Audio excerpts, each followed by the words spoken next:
Bíblias em Eclesiastes, capítulo 3.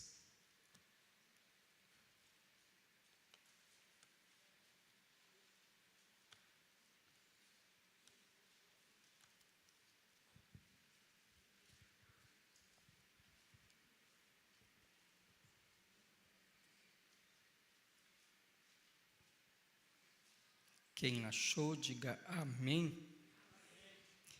Quem não achou, diga misericórdia. Eclesiastes 3.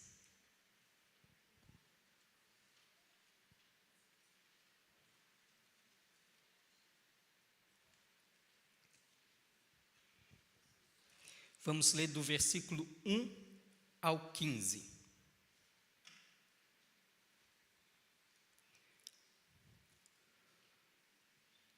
Tudo tem o seu tempo determinado, e há um tempo para todo o propósito debaixo do céu.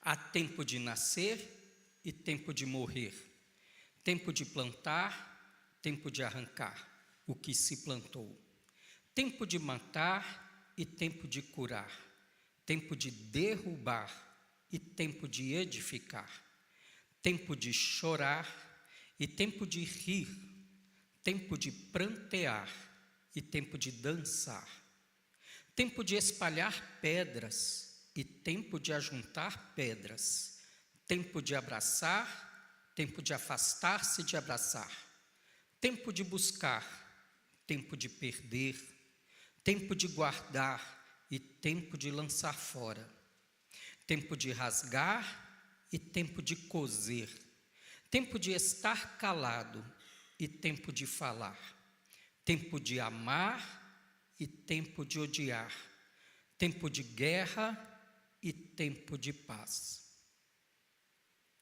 Que proveito tem o trabalhador naquilo em que trabalha, visto que o trabalho que Deus deu aos filhos dos homens para com ele os exercitar. Tudo fez formoso em seu tempo. Também pôs a eternidade no coração do homem, sem que este possa descobrir a obra de Deus, a obra que Deus fez desde o princípio até o fim. Já tenho entendido que não há coisa melhor para eles do que alegrar-se e fazer bem na sua vida. E também que todo homem coma e beba, e goze do bem de todo o seu trabalho. Isso é um dom de Deus. Eu sei que tudo quanto Deus faz durará eternamente. Nada se lhe deve acrescentar e nada se lhe deve tirar. E isto faz Deus para que haja temor diante dele. O que é, já foi. E o que há de ser também já foi, e Deus pede conta do que passou. Amém? Glória a Deus. Feche os seus olhos, vamos ter mais uma palavra de oração. Senhor, obrigado pela tua palavra. Obrigado pelo teu povo aqui reunido. Obrigado por esta semana que se inicia. Senhor, nós pedimos realmente a tua presença, a tua unção. Ministra o nosso coração nesse tempo que vivemos, com tantas necessidades, ó Pai, com tanta carência, com tanta falta de direção. Nós clamamos, ensina-nos esta manhã com as tuas palavras que são vida e espírito. Ministra o nosso coração, renova o nosso entendimento, refrigera nossa alma. É o que nós te pedimos e desde já agradecemos. Amém. Amém. Sendo uma escola dominical, hoje eu não prego, hoje eu vou dar aula. Amém? E se você tem costume de anotar, prepara sua caneta, seu caderno, ou se você anota no celular, prepara seus dedinhos e começa a anotar. Hoje é dia de aula, amém? Escola dominical, né? Escola dominical, vocês devem saber como é que isso começou, né? Você sabe que escola dominical não começou para a gente sentar e estudar a Bíblia, né? Escola dominical começou na Inglaterra, porque as crianças tinham que trabalhar de segunda a sábado e não podiam estudar. E domingo, então, a igreja resolveu abrir escola pela manhã, para que as crianças pudessem estudar, alfabetizar mesmo, aprender a ler, escrever, matemática, essas coisas, assim que a escola dominical começou, né? E se usou muito a palavra de Deus como o meio de se ensinar às crianças, porque de fato, se você quiser aprender qualquer matéria na vida, você aprende aqui, amém?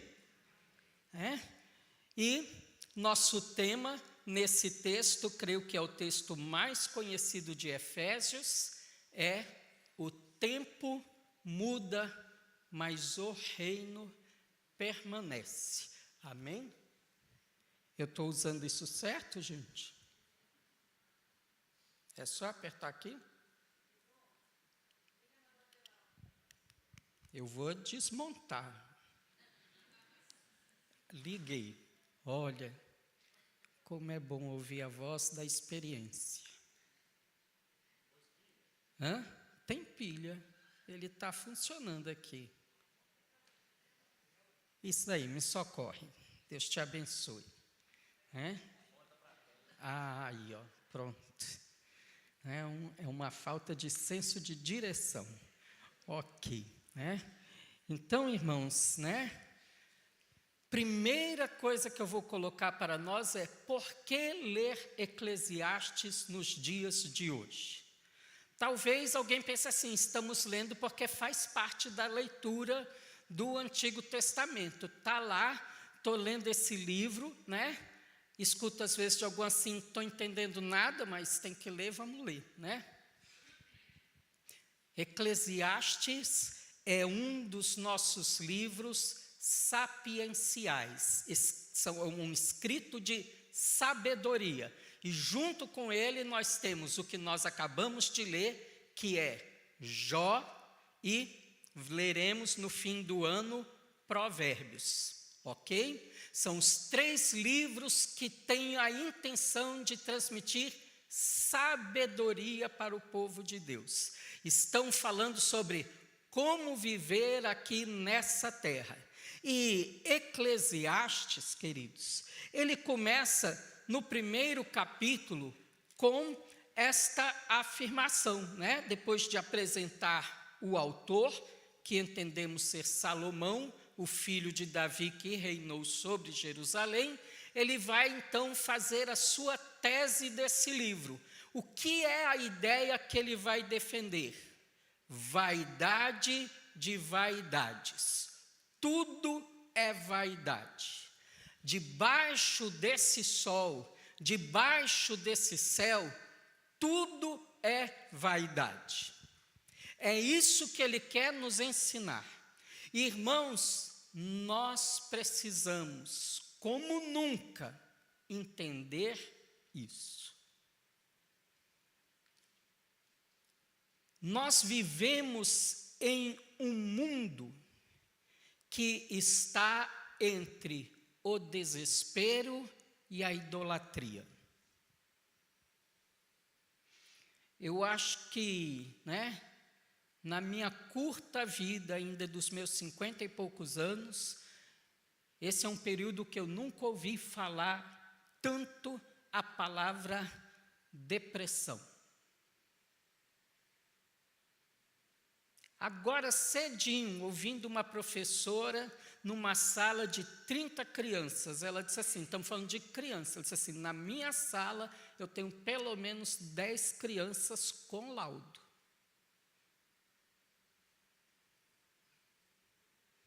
E a gente até assustou, falou assim: meu Deus, botaram todos os laudados na sua sala? Eu disse: não, tem outros vários nas outras salas também. Essa é uma característica da nossa geração. Porque quando a gente não entende que este mundo é vaidade, das vaidades, que tudo é vaidade, você se aproxima de cada uma das coisas dessa terra, como se ela tivesse um significado eterno.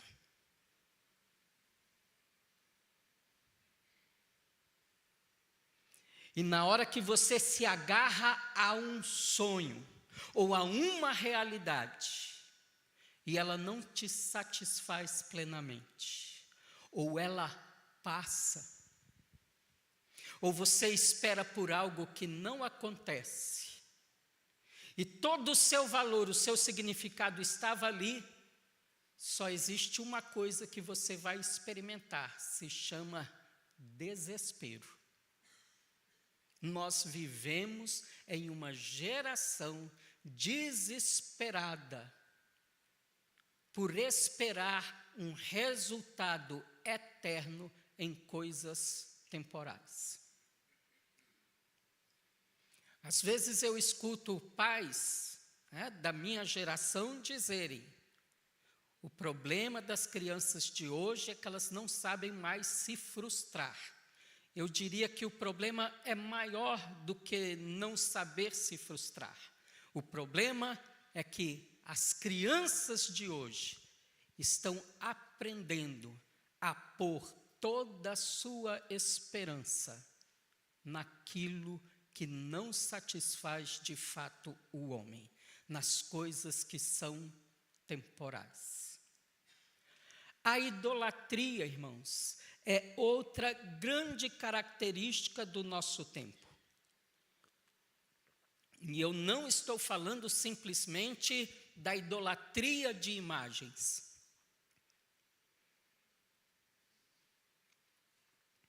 Eu não sei se eu estou ficando meio enjoado, mas eu estou cansando da palavra gourmet. Meu Deus, eu quero comer uma tapioca. Aí vai lá, tem uma tapioca gourmet. Eu falei, gente, tapioca gourmet, tapioca, tapioca. Taca o polvilho na panela, pronto. A gente já compra, hoje não precisa nem molhar mais aquilo, que já vem pronto. Você tacar na panela e fazer. Joga recheio que você quiser, joga milho, carne seca, bacon, não sei. Não precisa ser gourmet, é só tapioca. Vai comprar uma coxinha, R$10. Gente, quer uma coxinha 10? Essa é gourmet. Aí você vai na sanduicheria, eu quero só um podrão. A sua casa fala assim também? Podrão, hoje eu estou com vontade de um podrão. Aí tem podrão gourmet. O dobro do preço. Eu falei assim, gente, pelo amor de Deus, é pão, um hambúrguer enfiado lá dentro, sei lá mais o que a gente joga lá, com muita gordura. Mas em um mundo sem Deus, tudo vira religião. Tudo vira um ídolo. Não pode mais ser simples. Nós temos que dar a essas coisas da vida mais significado do que ela de fato tem.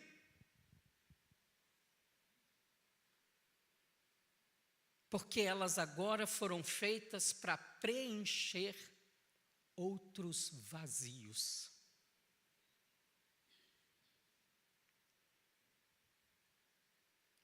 Nós precisamos, se há algo com desespero que você precisa fazer, nós precisamos desesperadamente da palavra de vida de Deus nesse livro de Eclesiastes. Porque essa é uma palavra que está te dizendo, eu vou te libertar desse desespero e dessa idolatria que a sua vida se tornou, com coisas que não te satisfazem, que tudo que termina em frustração. Porque você precisa entender que as coisas desse mundo são apenas vaidade. Elas uma hora passam e elas nunca vão te preencher. Estamos juntos, queridos? Eclesiastes nos ensina como é que nós vamos viver nessa terra aqui.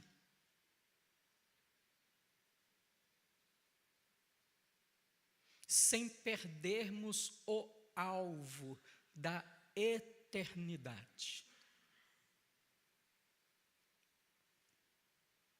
Ansiedade, né, irmãos? Aqui eu vou passar até rápido, faz parte. A gente acha que está no controle de tudo. E Eclesiastes deixa claro que deixa de pensar que você está no controle e a gente não controla nada. O controle é uma ilusão. Não é uma ideia irresponsável de vida, não. Existem decisões que a gente precisa tomar. Nós vamos ver isso nesse texto. Mas ele te liberta desse lugar de ansiedade. Ele te liberta da ilusão das promessas terrenas. Esse mundo é um mundo iludido. E a terra nos enche de promessas. E quando a gente alcança essas promessas, a gente vê que ela prometeu mais do que de fato ela consegue nos dar. Ele vai nos devolver a beleza das coisas pequenas. Eu vou falar do gourmet de novo, tá, gente? Gente, beber um cafezinho é um prazer que nós brasileiros conhecemos bem, não é? Gente, coisa boa. Tomei meu cafezinho, acho que eu tomei umas 3 xícaras de café agora de manhã. Tão feliz que eu estava com ele. E eu vou te dizer uma coisa libertadora. Não é que eu tomei 3 xicrinhas de café com açúcar. Estou vivo, não morri. Não estragou meu café. Aquele prazerzinho, só de manhã, eu falei assim, vou tomar café. Minha primeira xícara, eu não quero comer nada, porque eu senti o café. 5 minutinhos. É uma coisa simples. E a gente não precisa tornar isso um ritual. Né?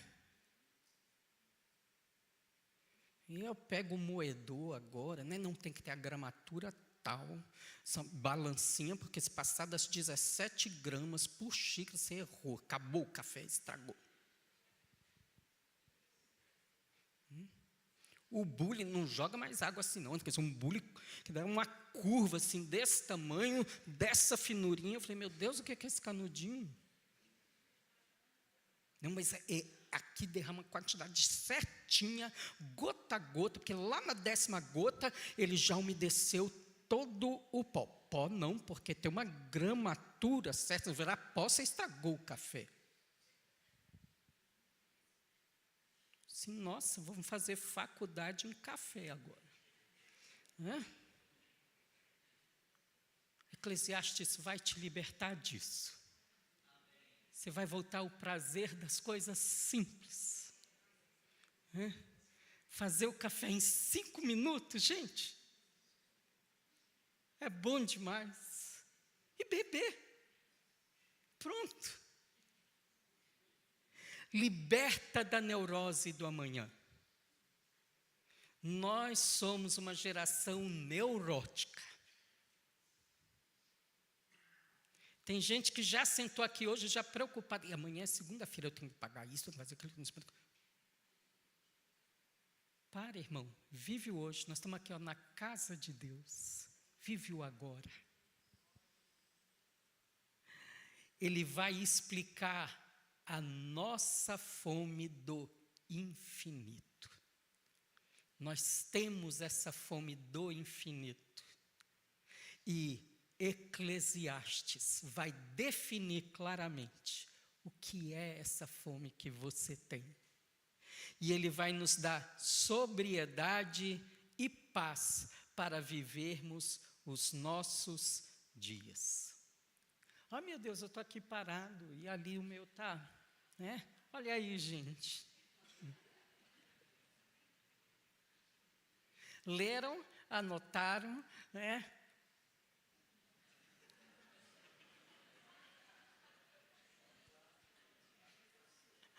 Ai, eu estou aqui, ó, no meu está funcionando, lá na frente está funcionando, né?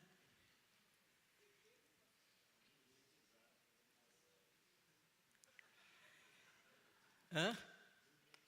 Gourmetizado, gente, é um negócio assim, é um problema, né? Eu sou da época ainda que a gente dava aula na igreja com retroprojetor. Quem já viu isso aí, hein? É, né? Na escola fazia a prova com mimeógrafo, né? A prova chegava com aquele cheiro de álcool assim, né? Não sei se eu tenho tendência a um vício, mas era gostoso aquele cheiro de álcool. Eu acho que era por isso que eu não ia bem nas provas.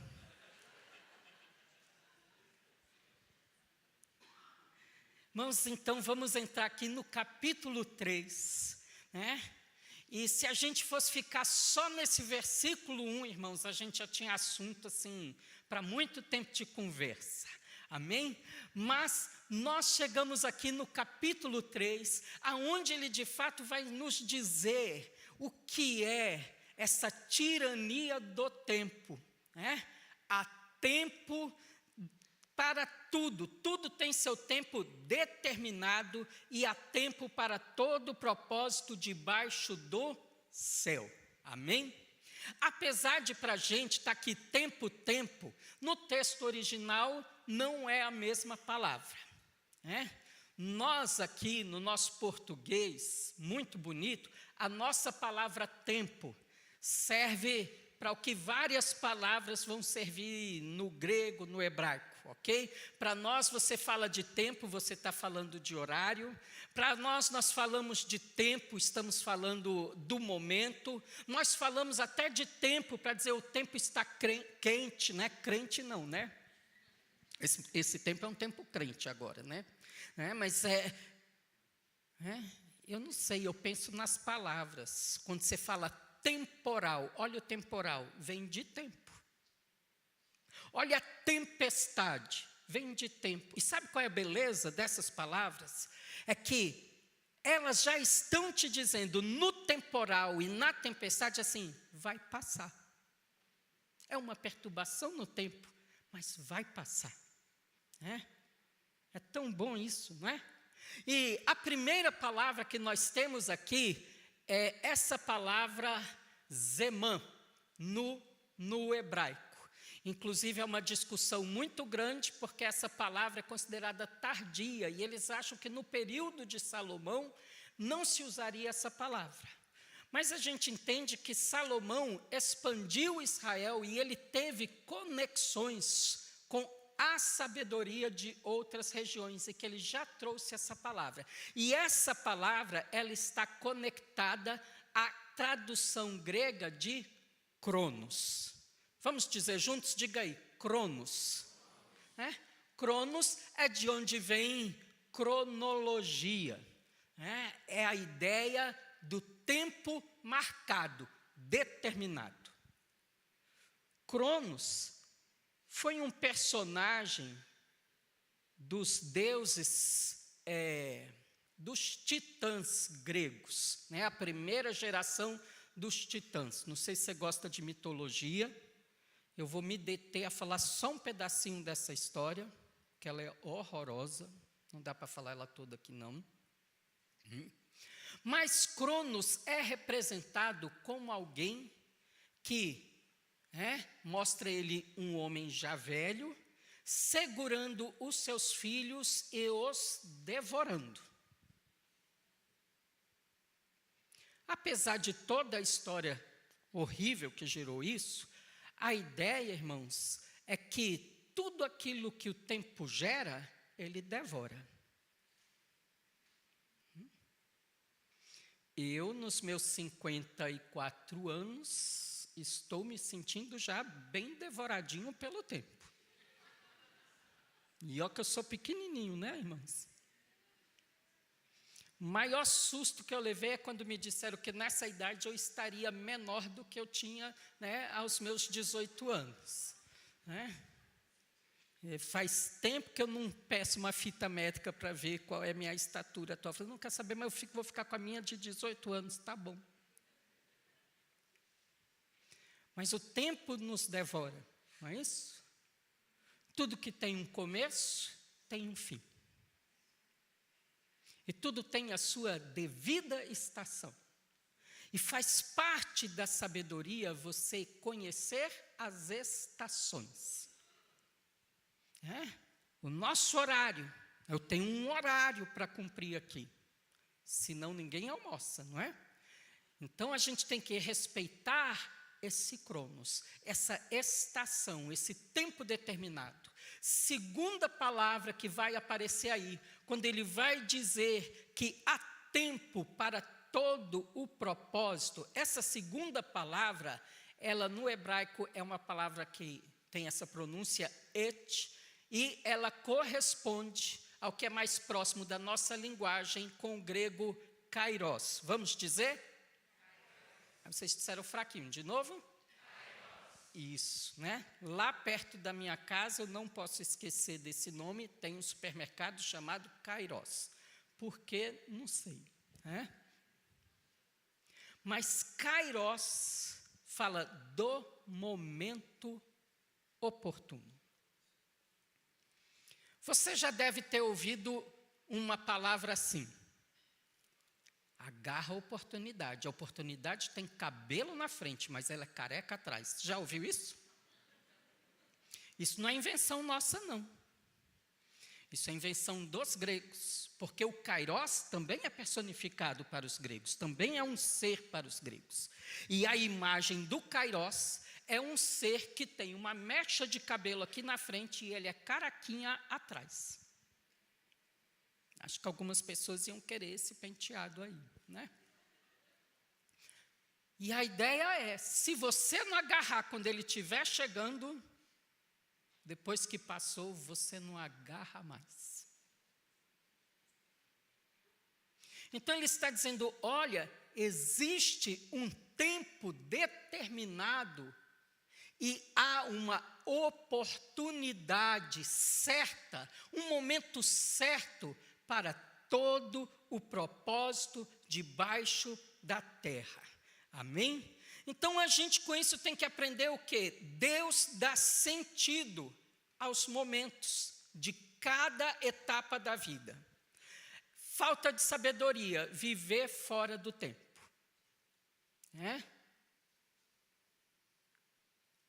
Outra falta de sabedoria, não enxergar as oportunidades. Então a gente precisa pedir, Senhor, me dê sabedoria para aceitar os tempos. E me dê também discernimento para enxergar as oportunidades.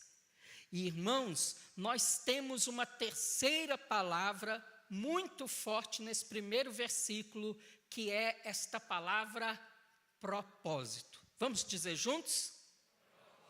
Isso, hoje é dia de aula, vocês vão repetir, porque a repetição é a quinta lei do aprendizado. Eu acho que também a primeira, segunda, terceira e quarta. Repete que você grava. No hebraico, essa palavra é a palavra refetz, e ela tem a ideia de propósito, ela tem a ideia de desejo, e ela tem a ideia de prazer. Eu acho essa palavra linda, porque quando você lê lá no Salmo 1, que o justo tem o seu prazer na lei do Senhor, é essa palavra aqui que é usada. Ela está dizendo, eu não tenho só ai que delícia ler. O meu propósito está na palavra de Deus. A minha vida recebe significado quando eu entro em contato com a palavra de Deus. E este propósito, esse prazer, ele vem cheio, irmãos, de intenção. A gente faz as coisas com intencionalidade. Não é por um acaso, um acidente. Não, eu sei o que isso produz e eu quero. Alguém às vezes me pergunta assim: para que estudar tanto sobre um alimento, por exemplo, a maçã? Não basta você pegar lá e comer? Vai mudar o sabor? Eu falei assim: olha, o sabor não muda, o prazer de comer não muda, mas quando você sabe as propriedades que há em uma maçã, você pode comê-la propositadamente para alcançar determinados alvos. A Sociedade de Oncologia diz: quem come uma maçã por dia não terá câncer.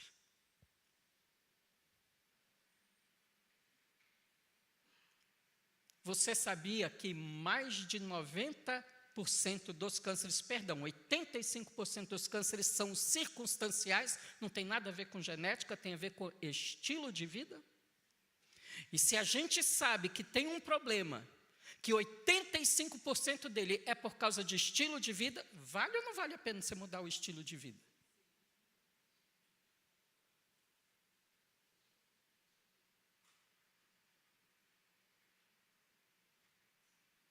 Então, você ter esse discernimento, esse entendimento, esse conhecimento, faz com que você tenha uma vida, que você não vai cantando o hino do inferno que diz: vida me leva, vida leva eu.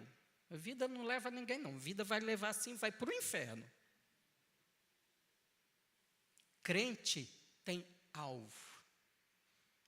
Por isso a gente caminha com intenção. Dá valor às coisas. Irmãos, nós vivemos uma época com escala de valor invertida, pervertida, trocada. E quando a gente enxerga o propósito de Deus nas coisas, e aqui essa palavra é muito forte, porque é o nosso primeiro conflito no texto. Porque quando eu leio de tempo e propósito, eu já penso assim: nos meus desejos, na minha vontade, nos meus propósitos. Ou estamos falando dos propósitos de Deus, da vontade de Deus? Porque a vontade dele é boa, é perfeita e é agradável. E nós temos como viver de forma intencional para trazer este propósito, viver essa vontade de Deus para a minha vida.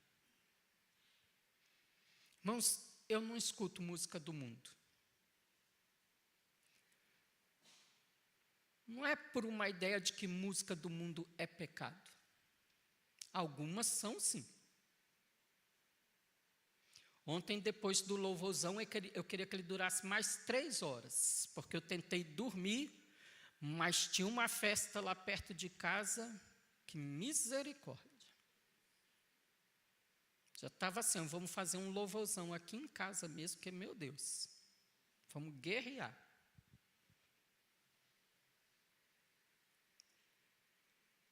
Eu não escuto porque eu tenho uma vida com intencionalidade. O meu ouvido não é pinico. Irmãos, eu vivo num mundo oprimido, eu acho que você também. E eu quero que a minha vida seja edificada. Eu sou cercado de pessoas com necessidades.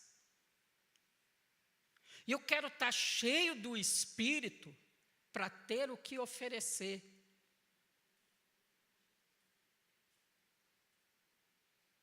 Então, sabe para o que eu intencionalmente dou o meu ouvido? Para cânticos e louvores, para a palavra de Deus. Irmãos, 3 horas de louvor aqui ontem. Que maravilha. Que ontem, sabe qual foi minha sensação desse tempo aqui? Eu falei: meu Deus, a gente vive muito contaminado com essas coisas temporais. A gente está pesado com as coisas que passam. Mas eu estou tendo aqui esse momento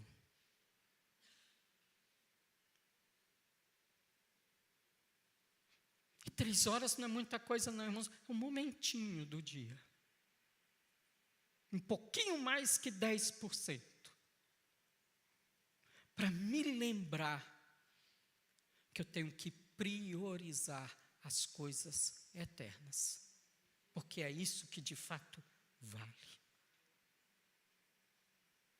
Eu vi aqui ontem opressões se desfazendo.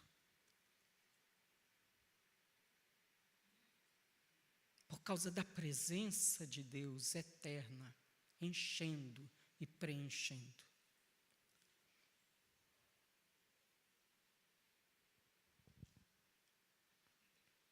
Eu creio que já falamos dessas outras coisas, né? E nós entramos então na poesia de fato do texto, são 14 pares de opostos. Lindo, né? É a poesia que eu creio que é mais conhecida de Eclesiastes. E esse 14 aí são 28 tempos que são ditos. Para a gente é só um número.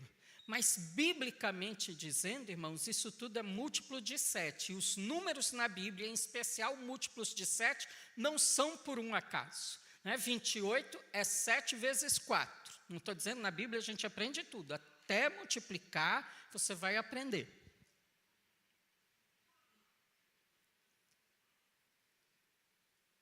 E essa é uma ideia de que ele está apresentando nesses 28 tempos a ideia completa de tudo que você pode experimentar nessa vida.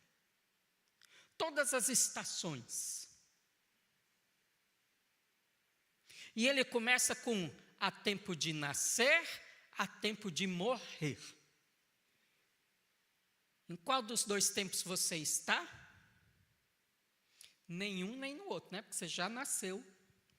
E você está aqui, graças a Deus, que ainda não morreu. E a ideia é, irmãos, que você não decidiu o dia que você ia nascer.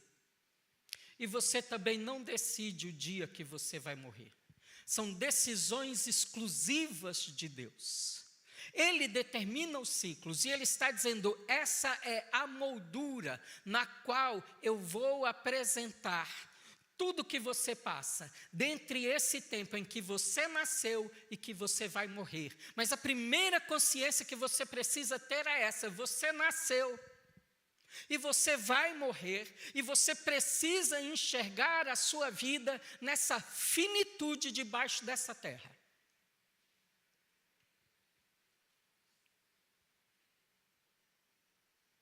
Não sei para vocês, né? Porque eu conheço pessoas aqui que são bem apressadas, né? Para mim é um sofrimento essa palavra, é um grande ensino para mim.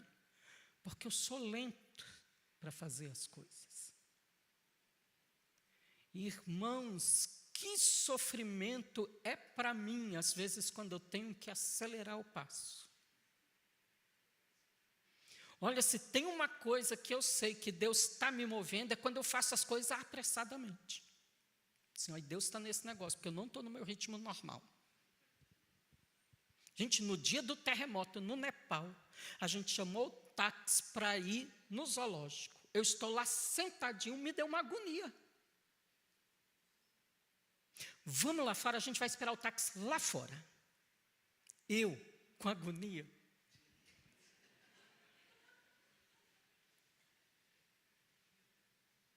Gente, era a mão de Deus e eu não sabia.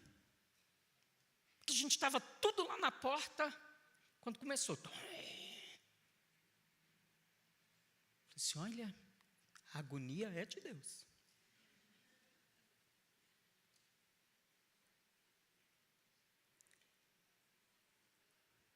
Tempo de plantar e colher. Ou tempo de plantar e arrancar aquilo que se plantou. Irmãos, tudo na nossa vida é feito de ciclos. E você precisa reconhecer qual é o ciclo que você está vivendo. E esse ciclo vai dizer que tem hora, irmãos, de trabalhar, porque plantar fala de trabalho, fala de esforço, fala de investir tempo. mas tem a hora que você vai desfrutar disso que você investiu. E você precisa reconhecer quando um ciclo termina. E quem está aí na agricultura enxerga bem isso, né? Gosto de viajar para o Mato Grosso. Quando vai chegando a época de plantar a soja, os fazendeirão já põem toda a maquinaria lá, só esperando a chuva cair. Porque se Deus não mandar a chuva, irmão, não adianta plantar antes do tempo. Eu fico pensando, meu Deus, tanta tecnologia, tanta parafernália, tanta máquina grande, mas depende do dia que Deus diz assim, agora eu vou mandar a chuva. Eles sabem a estação, mas eles estão preparadinhos para não perder o momento da oportunidade. Choveu, é agora, põe os tratores e começa a semear. Temos o tempo de matar e curar. Fala da nossa fragilidade física, fala da fragilidade social, né? Tem tempo de matar, irmãos?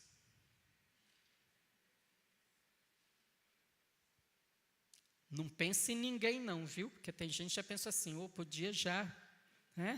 Tem algum fulano aqui que eu acho que podia ter seu tempo de matar ele. Irmãos, está falando aqui que a vida tem momentos de reconciliação, de restauração, mas ela tem momentos de violência. E eu garanto que aqui, no nosso grupinho que estamos ouvindo, tem alguém que está com sua vida sendo destruída por não exercer violência contra certos hábitos, certos costumes, que você precisa decidir matar na sua vida. Porque existem coisas, irmãos, que a gente não espera morrer, não. Que se você não matar, ela vai te matar. É a velha história do ovinho da serpente. Achou o ovinho da serpente? Mata ele, enquanto é filhote. Mas tem gente que acaricia, alimenta, e aquilo cresce, e um dia te engole. Então, há dias que você vai exercer violência, há estações que você vai dizer assim, chega, basta, eu preciso decidir que certas coisas na minha vida precisam morrer. E eu não vou sentar e esperar, eu vou trabalhar para matar estas coisas, antes que elas me matem. Tempo de derrubar e edificar, e eu acho bonito no texto, porque primeiro ele derruba e depois edifica. Porque de fato, irmãos, para que o novo entre, o velho tem que sair. E na linguagem profética, irmãos, isso é muito usado. Jeremias vai dizer, primeiro a gente arranca, depois planta. Primeiro a gente derruba e depois edifica. Tem coisas que já passaram do tempo na sua vida. E se o novo de Deus precisa entrar, essas coisas velhas precisam sair. Tempo de chorar e rir, prantear e dançar. É a amplitude da nossa alma. Irmãos, a vida cristã não é uma vida de estoicismo. Nada me atinge. Ou uma vida de indiferença. Não. Irmãos, tem hora que é hora para chorar. Tem hora que é para rir. E a vida não é feita só de coisas amenas, não. A vida tem emoções fortes. Tem hora que eu não vou só chorar, não. Eu vou prantear. E tem hora que eu não vou só rir, não. Eu vou dançar. Porque tem vitórias grandes que merecem ser dançadas. E será uma grande tolice se você não celebrar na dimensão da grandeza que Deus te abençoou. Amém? Temos esses outros tempos, né? Espalhar, pedras, juntar pedras, né? E esse espalhar pedras falava de limpar o campo, de às vezes atacar o inimigo, né? O sentido dele ficou muito assim entendido pela maioria dos estudiosos. É hora de você se afastar de qualquer perversidade. Tem hora que você tem que pôr muros de divisória. Tem hora que você tem que juntar com o povo para edificar algo que valha a pena, que traga segurança. Tempo de abraçar e afastar-se. Eu não sei vocês, né, irmãos? Eu tenho uma bateria social. Eu gosto muito de estar com as pessoas por alguns minutos. Depois eu falo assim, pelo amor de Deus, me deixa ficar sozinho. Eu preciso de um tempo sozinho. Eu e o Senhor. Mas existem tempos que a gente precisa entender, que a gente tem que estar junto. E tem tempo que tem que separar. Tempo, vou passar só rapidinho aqui, né, irmãos? Porque se a gente parar em cada um... Buscar e perder. Nem toda perda, irmãos, é fracasso. Tem coisa que você tem que deixar ir, e ela será um grande ganho. Amém? Tempo de guardar e lançar fora, né? Olha aqui o recado da Amanda hoje de manhã. Quais são as roupas que já está no tempo de você, deixar ela fora, e ela pode abençoar outras pessoas. Mas você já não está mais no tempo de estar com ela. Ô sabedoria é essa da gente saber o que a gente precisa guardar e o que a gente precisa reter. Ele não quer ir mais não. Vocês aí. Eu vou continuar, irmãos. Tempo de rasgar e coser. Rasgar na Bíblia, irmãos, está falando de luto. Grande tristeza. Eles nos rasgavam as vestes, né? Então está falando assim, olha, tem tempo reservado até para o luto. Obrigado. Tá. O luto precisa ser vivido. Ele precisa ser respeitado. Mas a gente não vive eternamente no luto. Existe a hora também de voltar à vida normal, coser as suas vestes, né? E deixar esse tempo passar. Estar calado e falar. Gente, esse daqui, né? O povo às vezes me pergunta, como ficar calado? Eu falei, eu não sei, eu faço isso naturalmente, eu fico calado. Eu quero saber como falar, porque tinha vezes que eu precisava falar e não sai. Aí eu com essas pessoas assim, vamos combinar, você me ensina a falar, eu te ensino a ficar calado. Mas eu não sei como ensinar, porque eu nunca aprendi, eu sou assim. Amar e odiar. Irmãos, fala da disposição dos nossos afetos. Nós temos que aprender a amar o que é bom e a odiar o que é errado. Gente, eu acho que todos nós já tivemos esse problema de ver uma coisa ruim e, em vez de achar ruim, rir, né?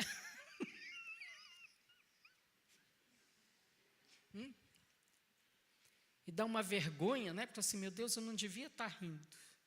Mas existe uma perversidade dentro de mim que faz eu achar graça das coisas ruins. E me faz achar chato o que eu deveria amar, né? E tempo de guerra e paz, né? Eu acho que eu passei, não, está certo, né? Ok, pode passar, meu irmão.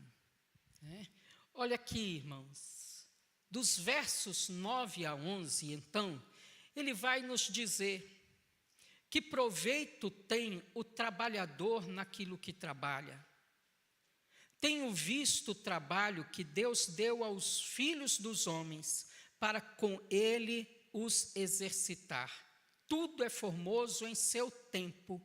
Também pôs o mundo no coração do homem, sem que este possa descobrir a obra que Deus fez desde o princípio até o fim.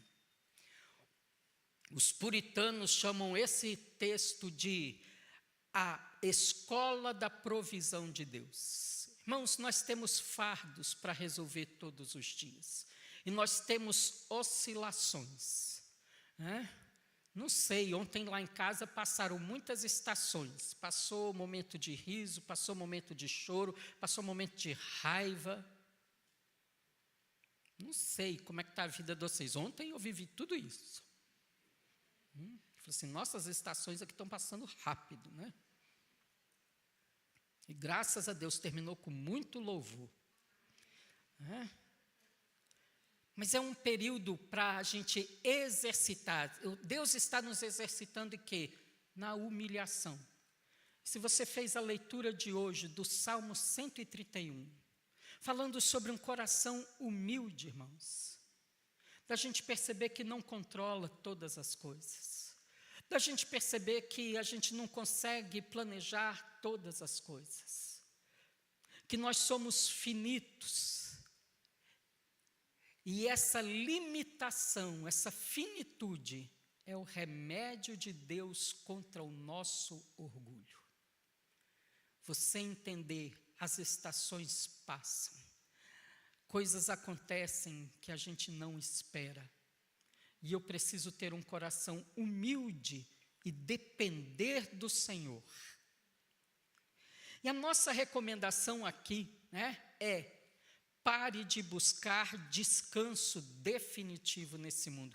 Irmão, se você é salvo, a maior marca que você tem é que nada nesse mundo te completa. Nada nesse mundo te satisfaz completamente, porque nós fomos feitos para o eterno. E só Ele pode nos dar satisfação. Um puritano, que eu já não lembro mais o nome dele, diz assim: a alma do homem é um triângulo e esse mundo é o redondo. Por mais que você ponha do mundo dentro da alma do homem, ele nunca vai preencher as pontas do triângulo.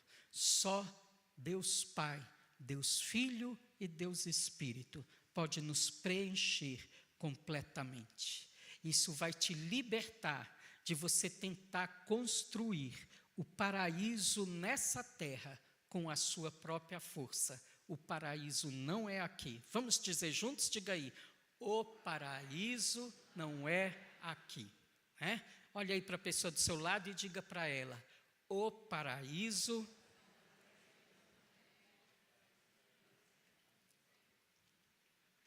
Irmãos, Deus fez tudo formoso ao seu tempo. É engraçado uma criança dizer coisas de adulto, não é? Você vê uma criancinha de 3 anos, né? Eu vi uma menina uma vez pegar uma bolsa, né? E dizer assim: vou passear, né? Eu já sou independente, né? É engraçado, né?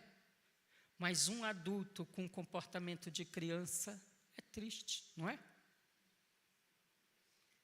Uma pessoa que passou dos 50 e pensa que tem 20, é mais triste ainda, não é, irmãos? Irmãos, não tem monjaro que pare o tempo, não tem cirurgia plástica que mude a constituição dos seus ossos, né? As aparências enganam, né? Vã é a formosura. A realidade é que o tempo nos vence. Nós temos essa eternidade, mas a gente vive no tempo. A gente não vai conseguir enxergar o todo, mas Deus te deixa conhecer o suficiente para que você o admire e o adore. E deixa escondido o suficiente para que você confie nele. O que está escondido, o que a gente não alcança, não é simplesmente: ai, Deus não quer mostrar. Deus está preservando a sua fé. Deus está preservando o seu temor. E Deus está preservando a sua dependência. Irmãos, que aplicações a gente pode ter, e a conclusão desse texto nos versículos 13, 14 e 15. Primeiro, irmãos, é que nós vamos viver com alegria, gratidão e reverência. Tudo ser vaidade não significa não vou viver nada nessa terra, não vou desfrutar de nada, porque tudo aqui é ruim, é tudo vaidade. Não, ele está dizendo, coma, beba, faça o bem. Desfrutar do fruto do seu trabalho é um dom de Deus. Quando você come e bebe, e os prazeres estão sempre juntos a fazer o bem ao próximo, porque quando o seu prazer não está também ligado a abençoar o próximo, ele vai virar, de fato, uma vaidade. Mas quando isso está caminhando junto, e você não espera que esse comer e beber e o fruto do seu trabalho tenha efeito eterno, isso te dá liberdade de desfrutar. A vida é feita de momentos. Desfrute do momento em que você está vivendo, porque ele vai passar.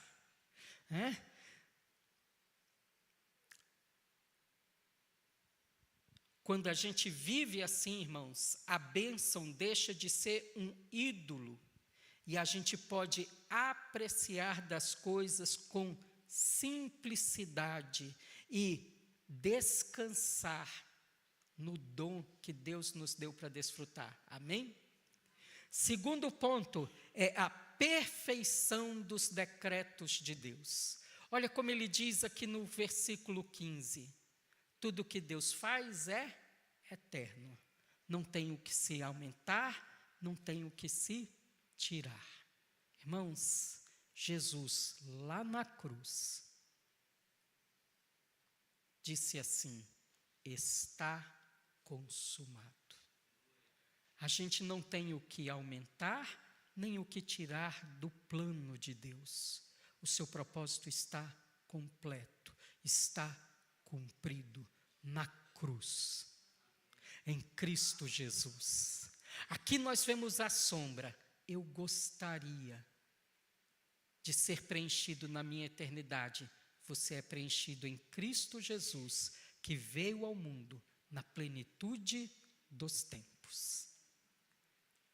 E ele não só morreu na cruz, mas ele ressuscitou. As coisas dessa terra, os tempos dessa terra, não é a palavra final sobre a sua vida. A palavra final sobre a sua vida é o propósito eterno de Deus expresso em Cristo Jesus. Amém? Se coloque em pé.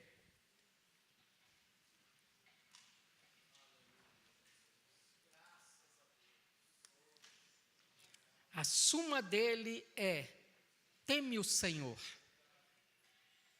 porque ele cobrará os tempos. Ele é o Senhor dos tempos.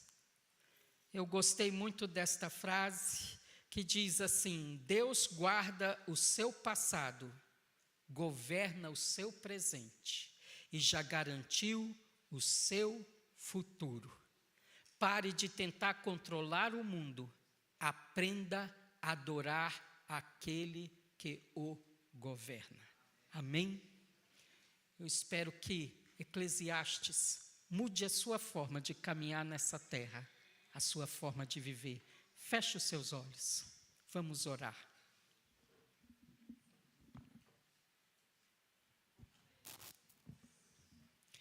Pai, nós te bendizemos, porque o Senhor é o dono das estações.